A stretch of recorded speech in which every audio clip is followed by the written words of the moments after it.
How to log into your Wellcare Medicare online. The very first thing you want to do is to head over to any of the web browser, or you can move into Safari if you're on your iOS device. Let me head over to Safari for now. Once you're in here, in the source bar, search for Wellcare Medicare login.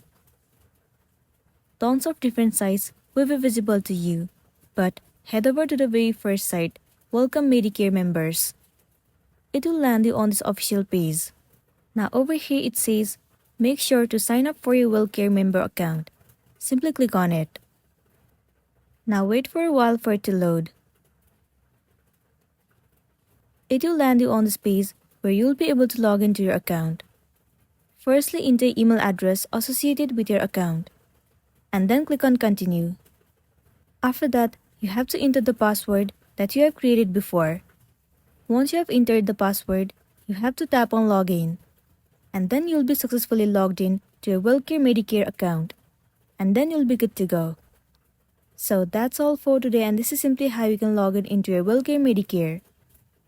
Make sure to smash the like button and consider subscribing if you found this video helpful. And if you have any queries, you can drop it down in the comment section below. We'll see you in the next one.